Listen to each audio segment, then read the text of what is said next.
হজরতে জাবের বলে একজন সাহাবী, তিনি বলছেন যে আল্লাহ রাসূল সাল্লাল্লাহু আলাইহি ওয়াসাল্লাম পাথরে মারার জন্য যখন হাত তুললেন, আমি নবীজির পেটের দিকে তাকিয়ে দেখলাম নবীজির পেটে পাথর রাখা আছে। হজরতে জাবের এই দৃশ্য দেখে নবীজিকে জিজ্ঞেস করে বলছেন, আল্লাহ রাসূল, আগে তো কোনোদিন দেখিনি আপনার পেটে পাথর, আজকে কেন? বিশ্বনবী বললেন, জাবের, আসলে এত খিদা লেগেছে যে সহ্য করতে না পেরে পেটে পাথর রেখেছি, যাতে পেটটা একটু ভারী ভারী অনুভব হয়, কষ্ট কম হবে। আল্লাহু আকবার। হজরতে জাবের নবীজির পেটে পাথর দেখে আর স্থির থাকতে পারলেন না।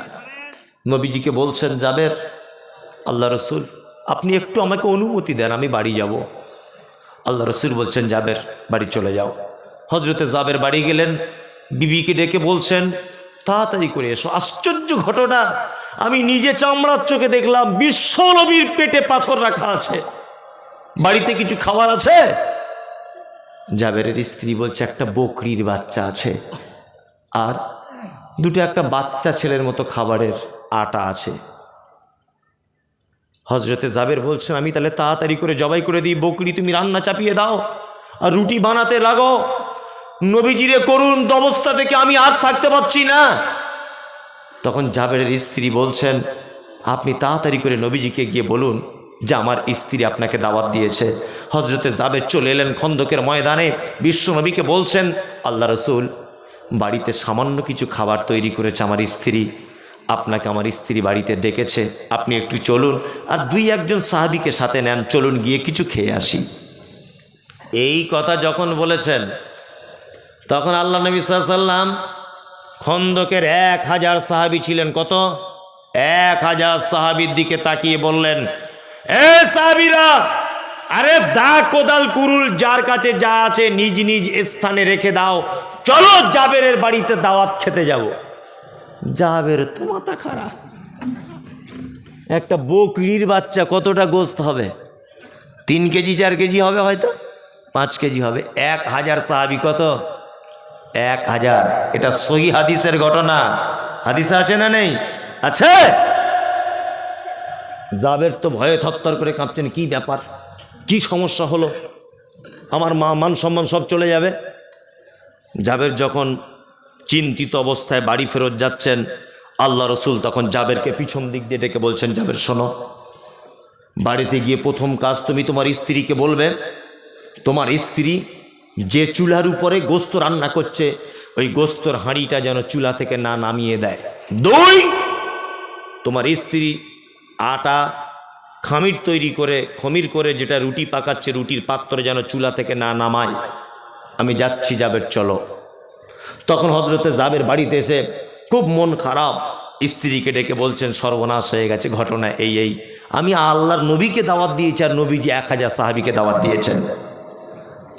জাবেরের স্ত্রী তখন বলছেন, চিন্তার কোনো কারণ নেই, আপনি দাওয়াত দিয়েছেন কাকে বলুন? তো বলছে, আমি দাওয়াত দিয়েছি আল্লাহর নবীকে। বলছি 1000 সাহাবীকে দাওয়াত দিয়েছে কে? বলছে নবীজি নিজে। তখন জাবেরের স্ত্রী বলছেন, আপনি কেন টেনশন করছেন? আপনি নবীজির দায়িত্ব দিয়েছেন, দাওয়াত করেছেন, নবীজির টেনশন করুন। নবীজি 1000 সাহাবীর দাওয়াত দিয়েছেন, ওটা নবীজি বুঝবেন, তুমি কেন টেনশন করছো? ওই জন্য বারবার বলি, বুদ্ধিমান মেয়েকে বিয়ে করবেন। বিয়ে করার সময় কি করা লাগবে? বুদ্ধিমান মেয়েকে বিয়ে করতে হবে, আল্লাহওয়ালি মেয়েকে। আর আমরা, আল্লাহু আকবার, চামড়া পরিষ্কার বলছে খুব পছন্দ, খুব। কি বললাম বুঝলেন না? আমাদের বেটা বেটি দেখতে যাওয়ার নিয়ম কি? গিয়ে বেটার বাপ বলছে, মা তোমার নাম কি? বলছে শেফালি খাতুন। শেফালি? আর শেফালি, আচ্ছা তোমার ভাই আছে মা? না, আমার ভাই নেই, আমি বাপের একটা বেটি। তোমার আব্বা কি করে? না, আমার আব্বার ওই বাজারে 4টে দোকান আছে, আর আমার আব্বার 4টে লরি আছে। বলছে তাই নাকি? বলছে হ্যাঁ। মানে ও ভাবছে মনে মনে, ওর বাপের 4টে লরি আর 4টে দোকান, মানে ওর বাপের বয়স হয়ে গেছে, ওর বাপ মরে গেলেই সব জমি আর গাড়ি আমার বেটার হয়ে যাবে, ও এইটা ভাবছে। খুব পছন্দ। মেয়েটাকে তখন লাস্টে জিজ্ঞেস করছে, মা তুমি পড়াশুনো করেছো? বলছে হ্যাঁ, বিএ পাস করে। বলছে আর কলেজে টলেজে যাও না? বলছে না কলেজে আর যাচ্ছি না। বলছি তাহলে এখন কি করছো? বলছে এখন মাঝে সাঝে টিকটকে ভিডিও করে ছাড়ি। চাচা বাড়ি এসে ওর বউকে বলছে সাংঘাতিক বৌমা দেখেছি গো। বলছে কেমন বৌমা? বলছে শুধু বৌমা না, টিকটকের নায়িকাও বটে। মোবাইলটা খুলে দেখো, বাড়ি এলে ছেলেকে বলবে টিকটকের নায়িকা। চামড়া পরিষ্কার, দেখতে খুব সুন্দরী। চামড়া পরিষ্কার বলে সুন্দরী নয়। আল্লাহ নবী সাল্লাল্লাহু আলাইহি ওয়াসাল্লাম বলেছেন নারীকে 4টে গুণ দেখে বিয়ে করো। কটা? 4টে বৈশিষ্ট্য। এক, সে সুন্দরী কি না। এখানে একটা প্রশ্ন আলেম ওলামার আজও পর্যন্ত বলেছে কি জানা নেই। সুন্দরী বলতে কি? যে মেয়েটার দাঁত উঁচু, চোখটা টেঁড়া, ওই মেয়েটা আল্লাহ নবী সাল্লাল্লাহু আলাইহি ওয়াসাল্লামের এই হাদিসের উপর আঙুল তুলতে পারে কি পারে না? পারে। যে মেয়েটা বেঁঠে, যে মেয়েটা কালো, আফ্রিকার মতো কুচকুচে কালো, ও তো সুন্দরী নয় আমাদের দৃষ্টিতে। কিন্তু নবীজি বলেছেন সুন্দরী মেয়েকে বিবাহ করো। আদেও সুন্দরী বলতে কি বোঝানো হয়েছে সেটা দেখতে হবে। কাজী নজরুলের ভাষা মনে পড়ে যায়, দেখিতে পলাশ ফুল অতি মনোহর, গন্ধ বিনে সবে তারে করে অনাদর। যে ফুলের সৌরভ নেই, কিসের সে ফুল, কদাচ তাহার মনে মজে না বুলবুল। পলাশ ফুল দেখতে পাওয়া যায়, বাজারে বিক্রি হয় না, কেউ কিনেও নেয় না। গোলাপ ফুল খুব দাম, তাই না? ভ্যালেন্টাইন্স ডে একবার শুধু নিয়ে আই লাভ ইউ বলবে 100 টাকা দাম, 250। একবার আই লাভ ইউ বলে, ও আই লাভ ইউ 2 বলতেও পারে, নাও পারে, ভরসা নেই। তারপরেও 250 টাকা পিস, তাই না? তার মানে ও দেখতেও যত সুন্দর, ওর সেন্ট তত ভালো, তাই না? ওই জন্য বলছি চামড়া পরিষ্কার হলে সুন্দরী নয়। চামড়া সাদা হলে যদি সুন্দরী হতো, তাহলে আমি মনে করব কালো আঙ্গুরের থেকে মূলোর দাম বেশি হতো, তাই না? সাদা হলেই যদি দাম বেশি হতো, আপেলের থেকে মূলোর দাম বেশি হতো না? এই কালো আঙ্গুর দেখতে ভালো না মূলো দেখতে ভালো? মূলো কত কেজি? কত? 10 টাকা। কেউ খাই না, খায়। অথচ কালো আঙ্গুর এখন 400 টাকা কেজি, যান, তাই না? সিলভার কাপ মাছ 100 টাকা কেজি, সাদা চকচক চকচক করে, তাই না? আর দেশি মাগুর 1000 টাকা কেজি। কালো না সাদা? কালো। তার মানে বোঝা যায় কালো বলেই যে খারাপ তা নয়। গুণ যার বেশি, দাম তার বেশি। ইমানদারিতা যার বেশি, দাম তার বেশি। বেলাল হাবশি, ইথিওপিয়াতে তার বাড়ি, হযরতে বেলালের ইথিওপিয়াতে বাড়ি। বেলাল মাথার চুলগুলো পাখির বাসার মতো কালো, কুচকুচ কুচকুচ কুচকুচ করে বেলালকে। ইমানদারিতার দিক দিয়ে কি উজ্জ্বল নক্ষত্র নয়? উজ্জ্বল নক্ষত্র। আবু জাহেল, আবু লাহাব, জি জানা আছে? দেখতে কেমন ছিল? তখনকার দিনে মক্কা মদিনার আরব দেশের সব থেকে সুন্দরী, সব থেকে সুন্দরের উপাধি পেয়েছিলেন, তার নাম আবু লাহাব। কি বললাম বুঝলেন? সব থেকে সুন্দরী, সুন্দর, কিন্তু ইমান ভিতরটা খারাপ। টিকতে পারবে আল্লাহর দরবারে? বেলাল টিকতে পারবে? টিকতে পারবে। এই যে কথা বলছিলাম, জাবেরের স্ত্রী কথা বলছেন, নবীজি দাওয়াত করেছেন সাহাবীদের, নবীজি বুঝবেন। আল্লাহ নবী 1000 সাহাবীকে নিয়ে জাবেরের বাড়িতে ঢুকছেন। ঘটনাটা শুনুন, কত চমৎকার। আল্লাহ নবী সাল্লাল্লাহু আলাইহি ওয়াসাল্লাম জাবেরকে বলছেন, জাবের এক কাজ করো। কই কোথায় হাঁড়ি কুড়ি আছে বলো? জাবের বলছেন ওই দেখুন গোস্তের, এই দেখুন রুটির। আল্লাহ নবী সাল্লাল্লাহু আলাইহি ওয়াসাল্লাম জাবেরকে একটা নিয়ম বলে দিলেন, 10 জন করে সাহাবী ভিতরে ঢোকাও। কতজন করে? 10 জন। জাবের 10 জন করে সাহাবী ঢোকাচ্ছেন, গোস্ত রুটি দিচ্ছেন, আল্লাহ রসুল খাচ্ছেন, চলে যাচ্ছেন। এইভাবে 1000 সাহাবীর পেট ভর্তি হয়ে গেল। বিশ্বনবী বলছেন, জাবের তুমি রুটি খাও, তোমার পরিবারকে খাওয়াও।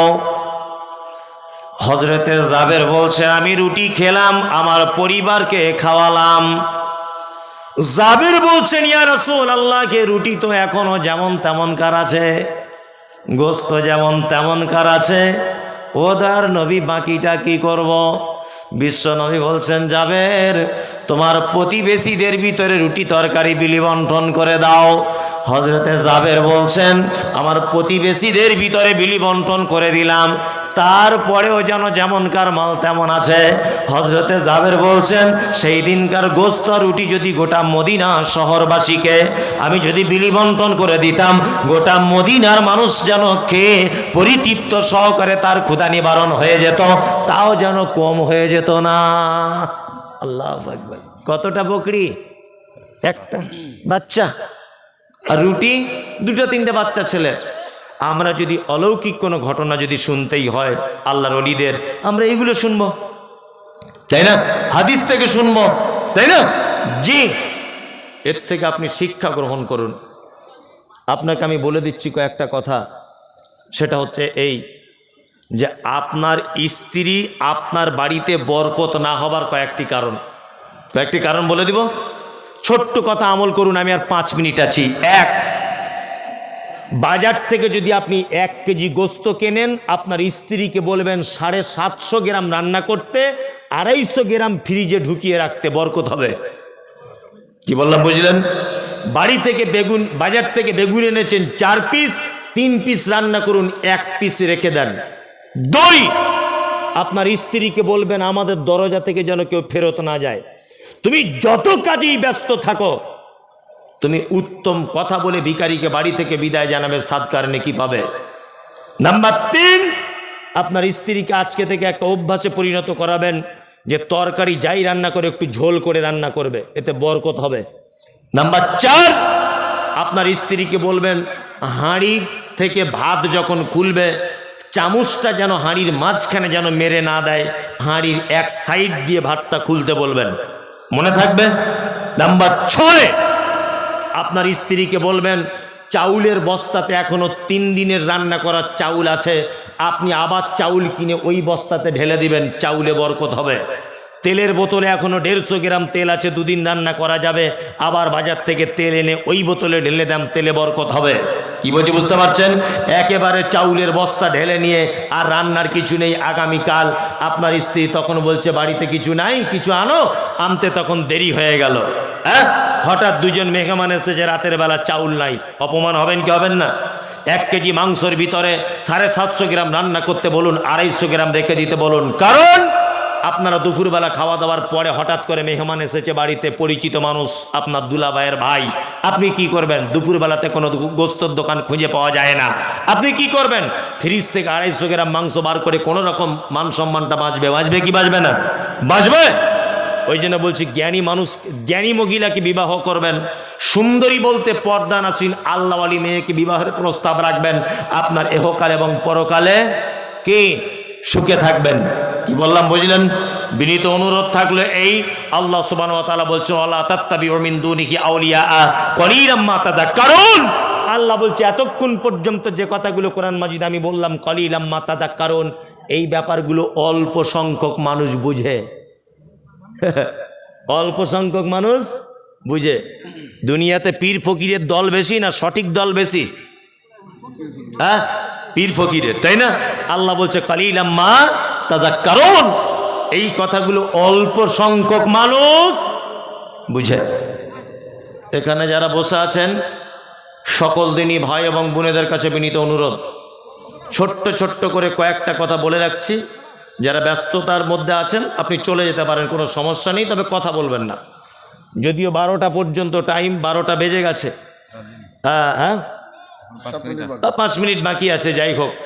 আর আমি অসুস্থ রুগী, আজকে 10 দিন পরে আজকে প্রোগ্রাম করতে এলাম, যাই হোক। তা আপনাদেরকে কয়েকটা আমি কথা বলে রাখছি। আগামী 2-3 দিনের মধ্যে রমজান ঢুকছে, তাই না? ইনশাআল্লাহ আমরা প্রস্তুতি গ্রহণ করব। আমাদের প্রস্তুতি বলতে কি, ছোলার দাম কত, ফলের দাম বেড়েছে না কমেছে, একসঙ্গে 5 কেজি মুড়ি কিনে রাখ, ঘুগনি করে খেতে হবে, মটর কিনে রাখ, এই সব প্রস্তুতি আমাদের, তাই না? জি। তার মধ্যেও আল্লাহওয়ালা অনেক মানুষ আছে যারা শারীরিক ব্যাপারে প্রস্তুতি থাকে, ইবাদতের ব্যাপারে প্রস্তুতি থাকে। আল্লাহ মাকে রমজানের 30টি সিয়াম আমাদেরকে মানে আমাদের দ্বারা তুমি করিয়ে নাও, বলুন আমিন। আমিন। সিয়াম পালন করুন। অবশ্যই সিয়াম এমন একটি ইবাদত, এটা অন্তরের ভিতরে তাকওয়া আল্লাহ ভীতি সৃষ্টি করে। আপনি এক ওয়াক্ত নামাজ যদি ছেড়ে দেন, মানুষ বুঝতে পেরে যাবে, পারবে না? পারবে। আপনি যদি জাকাত না দেন, তবুও কিছু মানুষ বুঝতে পেরে যাবে, পারবে না? পারবে। কিন্তু আপনি রমজানে রোজা রাখেন, বাথরুম ঘরে গিয়ে যদি এক ঢোক পানি খান, পৃথিবীর কেউ বুঝতে পারবে? পারবে না। আপনি ওই পানি থেকে নিজেকে যখন আটকাবেন, তখন হবেন আপনি কি? মোমেন, মুত্তাকি, পরহেজগার। তাত্তাকুন, আল্লাহ ভীতি আপনার ভিতরে কাজ করছে। আপনি আল্লাহর দরবারে বলতে পারবেন, আল্লাহ, বাথরুম ঘরেও পানি পান করার সুযোগ ছিল, কিন্তু আমি তোমার ভয়ে করিনি, তাই না? জি, আপনারা সকলেই প্রস্তুতি গ্রহণ করুন সিয়াম পালন করার জন্যে। কি গজল বলবো? না, আমি এখন বলতে পারবো না। না, তুমি আসমানে থাকো প্রভু, আমি জমিনে, তবু তোমারি প্রেমে জমে হৃদয় গহীনে। আমি তোমারি গোলাম গো, অন্য কারণ। এ ভাই, মজলিস ভাঙার দুয়াটা বলে যান, অন্তত মজলিস ভাঙার দোয়া বলে যান। এত বড় নেকি থেকে বঞ্চিত হয়ে যাবেন আপনি। মজলিস ভাঙার দোয়া বলে যান। আদেশ করিল আল্লাহ পবিত্র কোরআনে, আর বিবাহ করিতে যত আদম সন্তানের, কোরআনে আদেশে আল্লাহ যদি না করিত, মানুষের বংশ সব ধ্বংস হয়ে যেত। কিন্তু হাই বর্তমানে হতেছে এমন, বেটির বিয়েতে বেটার বাপ নিচ্ছে কত পণ। কেহ সোনা দানা নিচ্ছে, কেহ টাকা করি, কেহ জমি জায়গা নিচ্ছে, কেহ নিচ্ছে বাড়ি। আবার কত বাপজি বলে নিব না কোপন, বেটা বেটি সাজিয়ে দিক বিয়াই আপন। টাকার বেলায় সাধু সাজে, জমির বেলায় চোর। বর্তমানে বেটার বাপ এমনি হারাম খোর। চোর লোকে চুরি করে অন্ধকার হলে, বেটার বাপ করে চুরি দিনের উজ্জ্বলে। হাইরে বেটার বাপ তুমি এমনি লোভী হলে, টাকার বদলে বেটা বিক্রি করিলে। পলাশির ঘাটে সরি বিক্রি হয় পাঁঠা, পাঁঠার মতো বিক্রি করো তোমরা নিজের বেটা। হাইরে বেটার বাপ তুমি এমনি লোভী হলে, টাকার বদলে বেটা বিক্রি করিলে। তোর জন্য কত নারী বিষ পান করে, কত নারী গলায় দড়ি দিয়ে ঝুলে পড়ে। এর জন্য কে বাদাই জানো বেটার বাপ, শত শত বেটির বাপরা দিচ্ছে অভিশাপ। আমি আর বলতে পারবো না, বলতে আমার খুব অসুবিধা হচ্ছে। একটু পানিটা দেন তো, খুব অসুবিধা হচ্ছে বলতে। জি জি, বিসমিল্লাহ। জি, আমি খুব অসুস্থ লোক, এরা আমার বাড়িতে গিয়েছিল, ওই জন্য শুধু এসছি। জি, রাগ করো না বলছি আমি, শোন দিয়া মন, কেমন এতে মোদের ঘরে নারীর আগমন। যতই করো নামাজ রোজা দেখাও পরহেজগারি, বাজারেতে কিনলে শাড়ি সঙ্গে পাবো নারী।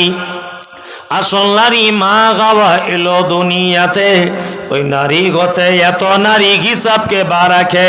বর্তমানে দেখি শুধু নারীর আমদানি, নারীর ফটোই ব্যবসা চালায় হাজারো দোকানি। মৌলবী ও মাওলানার হাজি গাজী ভাই, বর্তমানে নারীর হাতে বাঁচার উপায় নাই। রেডিও টেলিভিশন আর সিনেমা হলে দলে দলে যাচ্ছে পুরুষ নারী আছে বলে। তুমি এসে স্টেজে দেশলাইটা হাতে নিয়ে ঠুকতে যাব কাঠি, ঢোকার আগে তার উপরে আছে নারীর পার্টি। নববর্ষের দিনে দেখো হাজার দোকানদার নারী মার্কা ফটো দিয়ে দিচ্ছে ক্যালেন্ডার। বাজারেতে চা বিস্কুট আনবে সবাই কিনে, সেটাই দেখো নারীর ফটো বিস্কুটের ওই টিনে। আলকাতরা টিনে দেখো নারীর ফটো আছে, বেশি দামে আলকাতরা বিক্রি হবে বলে। পানের সঙ্গে জর্দা খাবে 300 পাতির কোটো, সেটাই দেখো বাদানাইকো আছে নারীর ফটো। ইফকো কিনুন, পটাশ কিনুন, রাসায়নিক সার, তার বস্তার উপর দেখতে পাবে নারীরও পিকচার। সাইকেলের ওই সামনের চাকায় মার্কেটের ওই নিচে, সেটাই দেখো বাদানাইকো নারীর ফটো আছে।